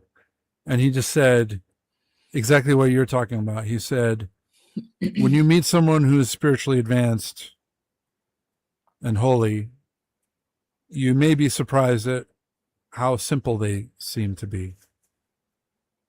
But he said, Emily was one of those people who I've known her for a very long time, and she's been through a lot. And yet she had this holy simplicity that is extremely hard to find. And and he said, the last time I went to visit her, he went to bring her communion and then do the holy unction on Saturday, and then she passed away on Sunday. But he said, so on the Saturday, he said, I went to visit her at her home, and I've been there many times. And her husband let me in, and I came in and I sat down and I was talking with her, and he said she was in a lot of pain. She had back surgery, and the back surgery didn't go well. And he said she was in a lot of pain from her back. And, we talked, and I communed her and then gave her the holy unction service. He said, and then I was getting up to leave, and she went to stand up, and I was like, no, it's okay. It's okay. I know my way to the door. I've been here lots of times. Mm-hmm. And she said, well, you came all the way here to see me. And so the least I can do is show you to the door. Amen. And he said it took her a couple of minutes to stand up. And then she took his arm, and they walked to the door slowly. And then she kissed his hand as he was leaving and said, thank you for coming, Father Paul. Mm-hmm. And he just said, whenever you would talk to her, she was always that same thing you're talking about with Father Isidore. She was always just calming you down and gently absorbing whatever it was you were bringing, but then gently turning your attention away from whatever it was that was bothering you. Right. And he said it was just so gentle, the way she dealt with people, and simple. And he said you could mistake simple for being unintelligent, but he said that is not true with her. It's wisdom, actually. Right. Well, he said it's a high level of holiness, basically. He's like, we should all aspire to be simple. Absolutely. Spiritually simple. So I just want to read you something here from George MacDonald, because his first sermon in the Unspoken Sermons is A Child in the Midst. And he came to Capernaum, and being in a house, he asked them, what was it that you disputed among yourselves by the way? But they held their peace. For by the way, they had disputed among themselves who should be the greatest. And he sat down. So they were fighting over who's going to be the greatest in the kingdom, okay? And he sat down, Jesus, and called the 12 and said to them, if any man desires to be first, the same shall be last of all, and the servant of all. And he took a child and set him in the midst of them. And when he had taken him in his arms, he said unto them, whosoever shall receive one of such children in my name receives me. And whosoever shall receive me receives not me, but him that sent me. So the whole sermon is based on that verse. And yes. I'm just going to take you to a spot here. Just a short bit. Let me see. I just read that a couple days ago. Did you? Yeah. So good. So he says here, to receive a child in the name of Jesus is to receive Jesus. To receive Jesus is to receive God. Therefore, to receive the child is to receive God himself. then he says, to receive the child because God receives it, or for its humanity, is one thing. To receive it because it is like God, or for its childhood, is another. The former will do little to destroy ambition. So he says, I skipped a bit here. Is it this part? No, I didn't skip it.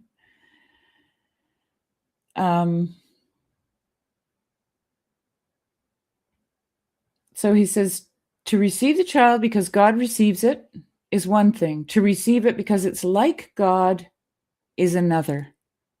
And the first one is for its humanity, and the second one is for its childhood. And then he expands on that. God is represented in Jesus, for that God is like Jesus. Jesus is represented in the child, for that Jesus is like the child. Therefore, God is represented in the child, for that he is like the child. God is childlike. In the true vision of this fact lies the receiving of God in the child. Having reached this point, I have nothing more to do with the argument. For if the Lord meant this, that is, if it be a truth, he that is able to receive it will receive it. He that hath ears to hear it will hear it. And a little bit further down. Oh, here it is. For when is the child the ideal child in our eyes and to our hearts? Is it not when, with gentle hand, he takes his father by the beard and turns the father's face up to his brothers and sisters to kiss? When even the lovely selfishness of love-seeking has vanished and the heart is absorbed in loving? In this, then, is God like the child. And then this is why I thought of it, because you were saying she was simple. Mm-hmm. In that he is simply and altogether our friend, our father, our more than friend, father and mother, our infinite love, perfect God, grand and strong beyond all that human imagination can conceive of poet thinking and kingly action. He is delicate beyond all that human tenderness can conceive of husband or wife. He is homely, which means cozy or loving, beyond all that human heart can conceive of father or mother. He has not two thoughts about us. With him, all is simplicity of purpose and meaning and effort and end, namely, that we should be as he is, think the same thoughts, mean the same things, possess the same blessedness. It is so plain that anyone may see it. But you miss it because it's too simple. It's too simple. Yeah. Yeah. And go ahead. I've had that experience just with teachings from, when you go to an elder for advice, and you share something and then they just say, oh, try this maybe.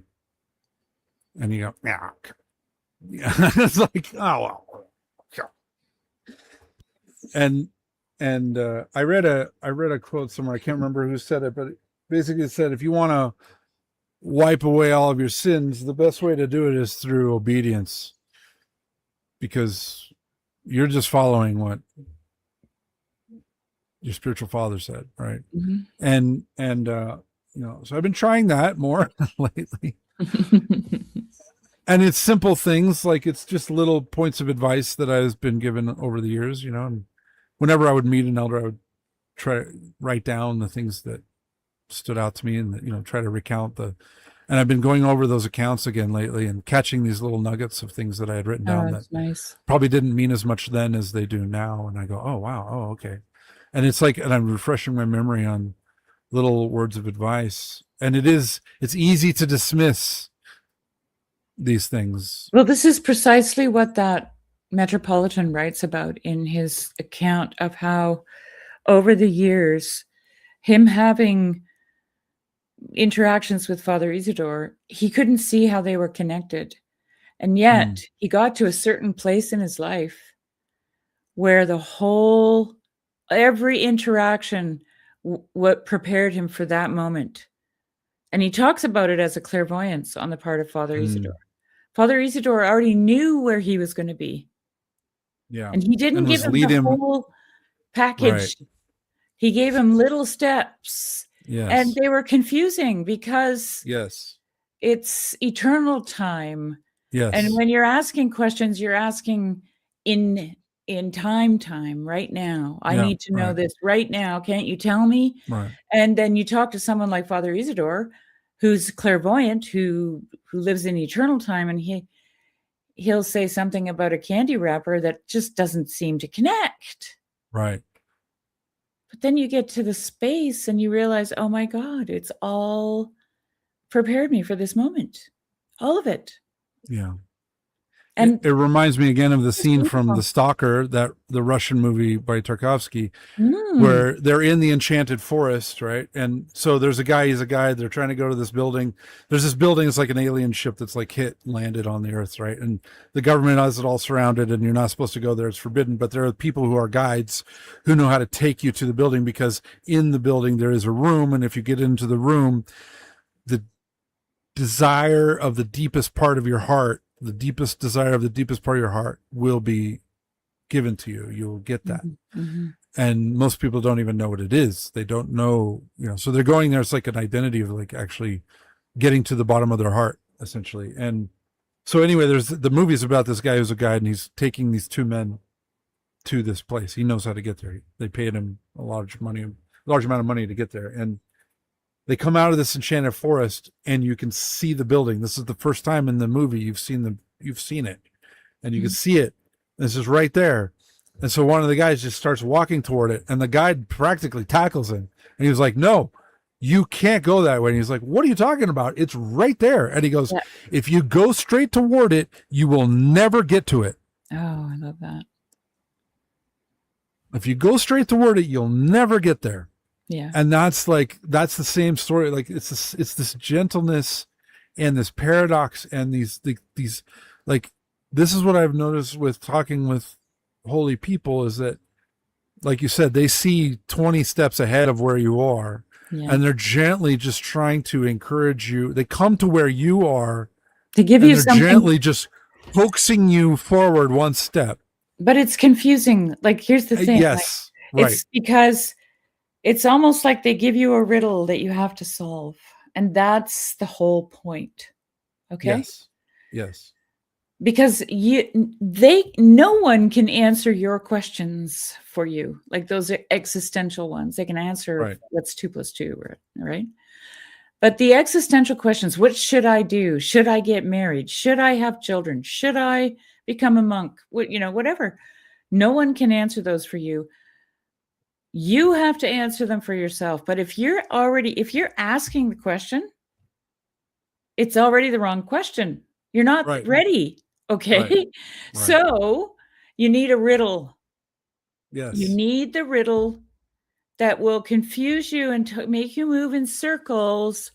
And what happens when you go in circles? You pay attention. Right. And then everything changes. And then you spiral up a little. And then he hands you another candy wrapper or whatever it might be. Right. And you go again. Right. And by the time you get to where he knows you're already headed, he already knows. Right. Like, this is what the Metropolitan said. He already knew. Right. Okay. You're like, now I'm ready. And his question was, should I be a monk? He didn't know if he should be a monk. He wouldn't answer that question for him. Right. No. That's too much responsibility to give to somebody in a relationship. No. This is a question you ask yourself, not somebody else. Right. Anybody who dares to answer that question with some kind of an affirmative or a negative is just an idiot. Okay. Yeah. It's a materialist, actually. Right. Because they think they can know that. No, you can't. Nobody can know that. Right. They might divert you off the path because you're not ready if you're asking the question. You have to take this route, and then it has to be circuitous, and then all of a sudden you go, yeah, I'm sure now. I'm sure I'm not going to be a monk, or I'm sure I'm going to be one. Yeah. I experienced that with exploring the possibility of being a priest. When I first became Orthodox, it seemed, and it was funny because the priest who catechized me, he the first book he ever had me read was On the Priesthood by St. John Chrysostom, which she's just like, yeah. You have to really know what you're getting into. He's like, I didn't. I jumped into it way too soon. And he said, I've been paying the price ever since. So read this book and then we'll talk. So I read the book. And then I was like, still like I had these, for a while, for several years. I talked with my current priest about it, Father Paul, a couple of times.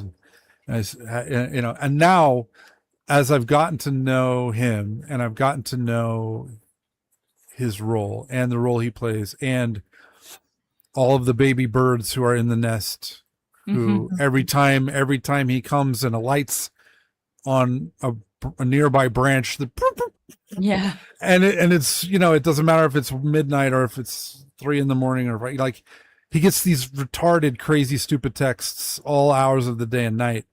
Wow. And he has to leave his phone on because he also has women who are about to have a baby, or he has people who are ill or about to, in the hospital, so he has to be available, and these people just don't understand boundaries. And so, but then also, right, like I also know some people in the parish or in other parishes, friends of mine who have these very deep, difficult, long struggles, and they're coming to a priest for relief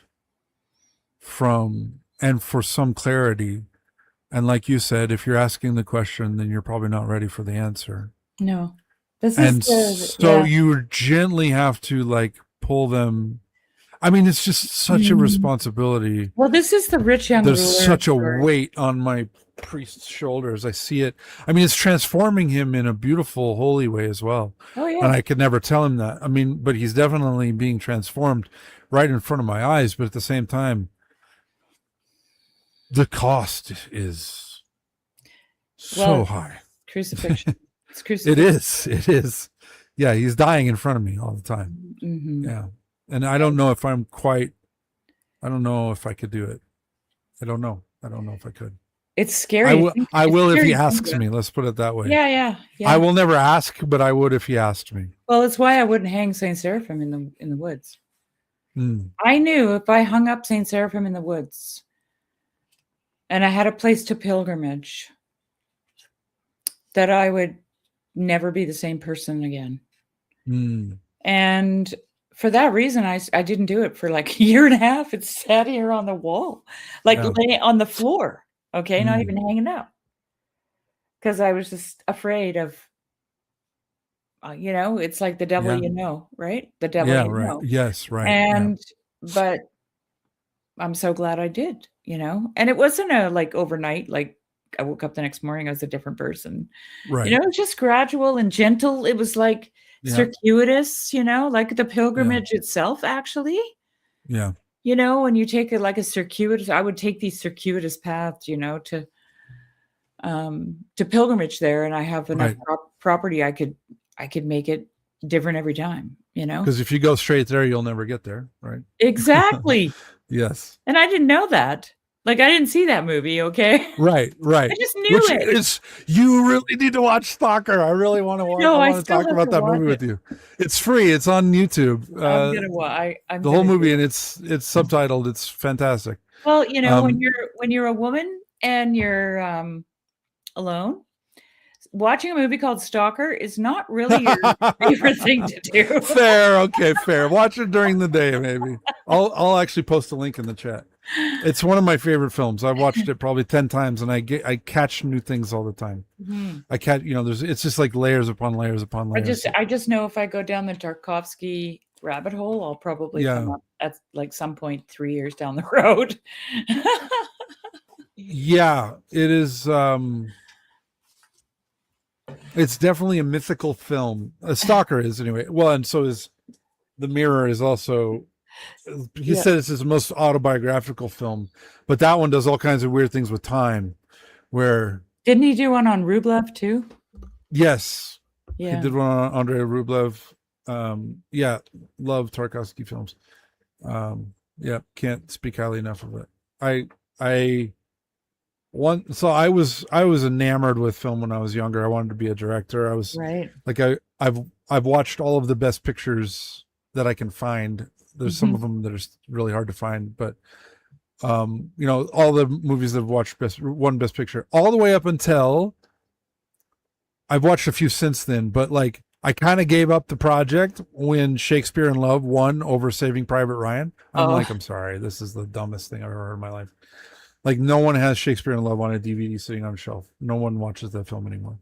Saving Private Ryan. I have it. Half the men I know watch it on Memorial Day, like every year, right? Like, yeah. But I do have Shakespeare in Love on DVD.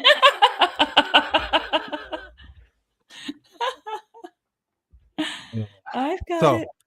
But anyway, I was in love with film, and then I saw a Tarkovsky film, and I was like, yeah, it's kind of a whole different level of like execution of an art, like an artist making art that is moving and exploring the human condition on many levels at the same time. And it's one that you can, like, you never get to the bottom of it. You never figure it out. You don't, there's not, talk about a riddle. Like there's riddles within riddles within riddles. It's, you know what it is? It's, I don't know if anyone else in the world will like this description, but for me, he is the orthodox David Lynch. Yeah. I would agree with that. Because David Lynch, I haven't seen the movies. David Lynch he's into transcendental meditation, right? So a lot of his films come out of very dark places. I'll just say that. Mm-hmm. Yeah, he's contemplative, right? And so that's the thing. Yes.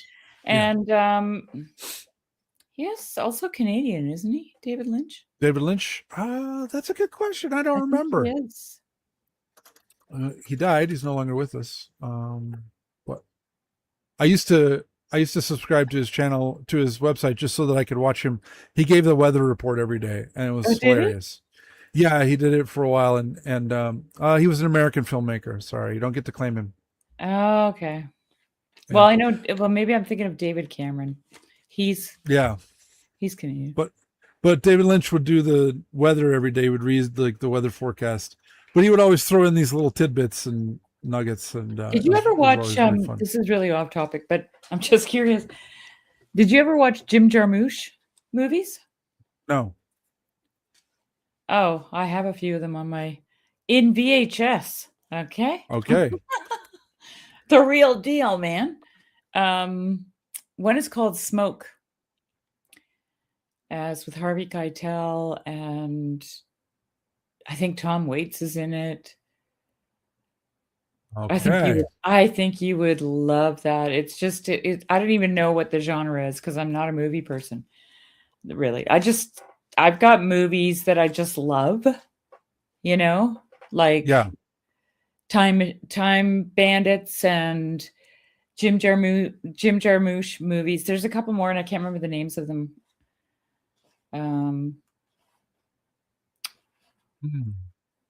You see Smoke? I do see a movie called Smoke. Let me look. Yeah. Harvey Keitel? Yes. Okay. I'll share it. I've not heard of this. Is this the one? This is it. Yep. I think that was Forrest Whitaker. Forrest Whitaker, one of his first roles, actually. William Hurt. That was a funny thing.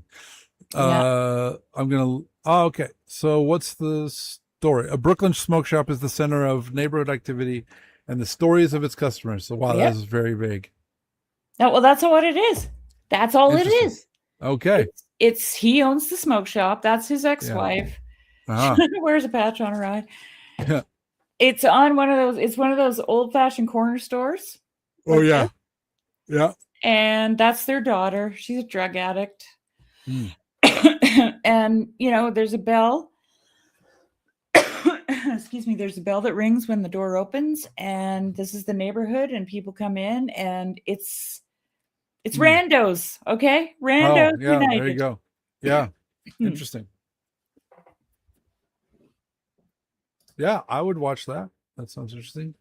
Wayne Wing. So who was the person you were talking about? Jim Jarmusch? I don't know who that is. What is Jim it? Jarmusch is the Jarmusch. director. This says Wayne Wing. Oh, director is Wayne Wang. Oh, weird. Google Jim Jarmusch. Sorry. Okay. I thought Jim Jarmusch did smoke. Now I'm confused. Well, I have to look it up here. Go from reading George MacDonald to looking up Jim Jarmusch.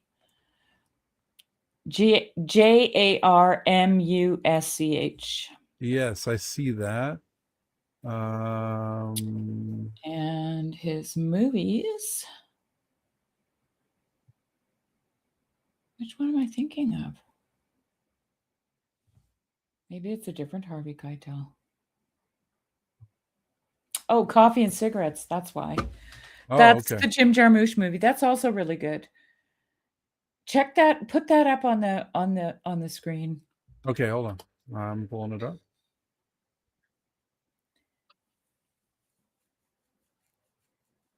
And Blue in the Face is another one. It's also that one is with Harvey Keitel as well. I think I've got that one. So this is his filmography as a director. Well, he's still directing. He just directed a movie in 2025. Yeah. French Water, The Dead Don't Die. I don't think I've heard of any of these. Oh, I have no, I don't. Coffee and Cigarettes. That's the one. That's the one. Oh, I know Ghost Dog. Okay. And Ghost Dog has Forrest Whitaker in it. Here you go. So Ghost Dog was basically they took it's not the Book of Five Rings. I think it might be the Book of Five Rings. Basically, it's got quotes from Book of Five Rings. It's kind of pretty. It's a definitely like this would be a fairy tale of sorts. It's basically an adaptation of the samurai way of life, but in modern times. And this guy lives he's like an assassin. He's a hired assassin. Okay, cool. And but he communicates by passenger pigeon. And then there's quotes from the Book of Five Rings all through it, which is like a traditional Buddhist samurai book, like a manual of war. So anyway, this is a great movie. I like it. It's a little funny seeing Ghost Whitaker playing a ninja because, he definitely is a ninja in disguise. Let's put it that way. Check out Coffee and Cigarettes. Okay, I will. You'd be surprised at the cast. Coffee and Cigarettes. Yeah, so I do know his films. Well, at least I know that one film, which I enjoyed when I was a young man. Oh yeah, Bill Murray, Tom Waits. Oh my goodness, my brother probably liked this too. Yeah, he's got tons of crazy scenes in this cafe. Stephen Wright, my favorite comedian. I know. Iggy Pop. Wow. Yeah. Steve Buscemi. You're crazy. Yeah, right. This is a crazy cast. Wow. Kate Blanchett. Wow. Yeah. And they just walk in and they sit down at a table in the cafe and they have a conversation with each other. Wow. And there's lots of cool conversational clips from the movie. You'll love it. And it's all that's definitely going on the list for sure. That's going on the list. We'll see that. There's Tom Waits and Iggy Pop. Yep. Look at that. It's awesome. Oh, this is fun. Well, a dark comedy. That's my favorite comedy. So definitely going on the list. This is going on the short list. We'll be watching this. That looks fun. Yeah. Who's that guy? Oh, I don't know. Oh, that was Stephen Wright. Oh, I turned it off. Hold on. It's okay. No. Yeah. Anyway. We're getting we're getting all nostalgic. I know. At least I am. Yeah. I love movies like that. Yeah, that looks fun. Those are the kind of movies I watch over and over. So that's why if I watch Stalker, it'll affect me. Like deep. Yeah. I have to really weigh it out. I'll be like, look on my calendar. When do I have a week where I can be just, to the moon? Locked out. Gone. Yeah. Yeah. Gone. Yeah. Because Stalker is that kind of film, I'm telling you. Yeah. There's a lot going on in Stalker. I can't just, these things like just go back to what you're. Yeah, they just do. Yeah. Well, I have to say that, That's another thing I've really become aware of a lot more after becoming Orthodox, was like just how porous we really are. I've also realized like how sensitive I am to traveling. Like when I travel, it throws me for a loop. It takes me like 4 to 6 weeks to recover from traveling. Yeah. Like to get back into my routine and to like settle back in to where I'm supposed to be. Man, traveling just wrecks me. Yeah. And I just was completely unaware of that when I was younger because I was like oblivious, you know. Well, you probably, I can say from from my life experiences that the older you get, the harder it is on you for those reasons. Traveling, Yeah. it's weird. It's like Yeah. your whole circadian rhythm, your everything just Yeah. Like all my routines, like forget things and like forget like all yeah, the normal things, like getting back into prayer rule and getting back into reading scriptures consistently at a consistent yeah. time, and like all the things that like keep me grounded really just fall apart when I travel and then come back. It's just like it really takes a lot of focused effort to like regroup and Mhm, mhm. get back into my routine. It's tough. Yeah. Yep. Well, you have to be like Father Isidore, so you don't have any rules. Yeah, that's it. Well, prayer rule, I try I to get it. be I obedient should have said that. to, yeah, I mean, You know it. definitely I disobediently adapt my prayer rule at times by usually shrinking it, but I've talked to my priest about that too, so we do the best we can. And but I see the value. Actually, that was some of the advice that one of the elders gave me. Was he said you should pray, if at all possible, you should pray at the same time every day. And he said you should try to have your prayers 12 hours apart. So whatever time you say your morning prayers, Yeah. you should say your evening prayers 12 hours later, if it's at all possible. And that's been pretty transformative, honestly.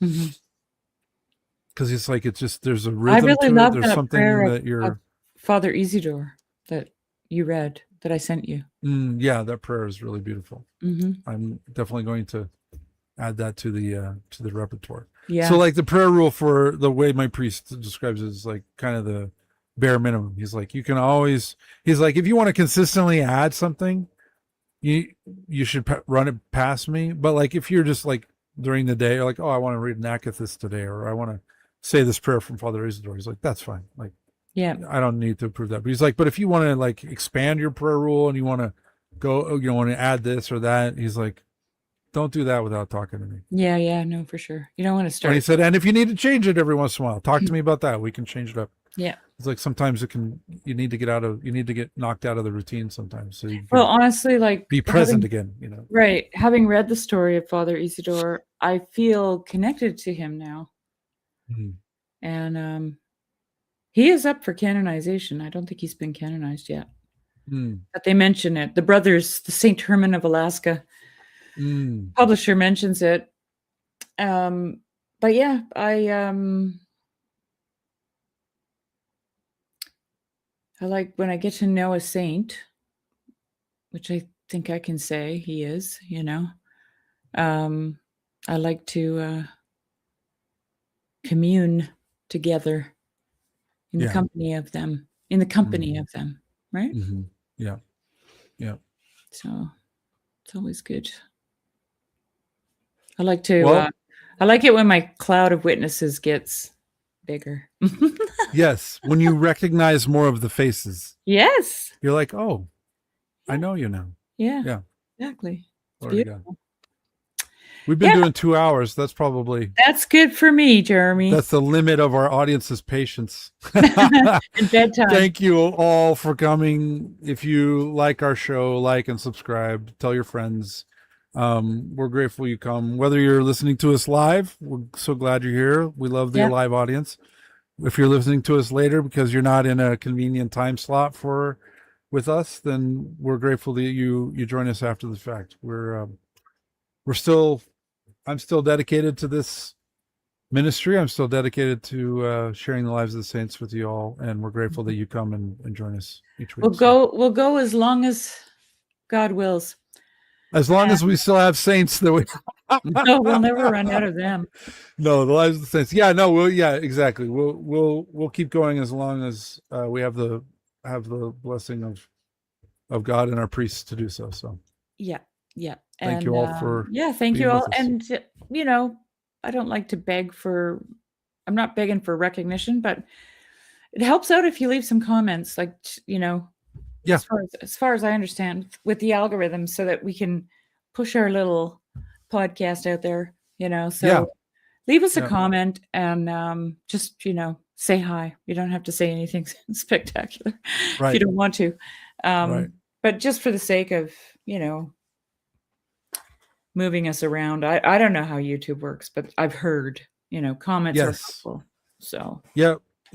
That would be great. And what else was I gonna say? I don't know. We're glad you're here. God bless you. God willing, we'll see you next week, 7 p.m. Mountain Time. That's how we roll. Thanks. Good night, all. Good night.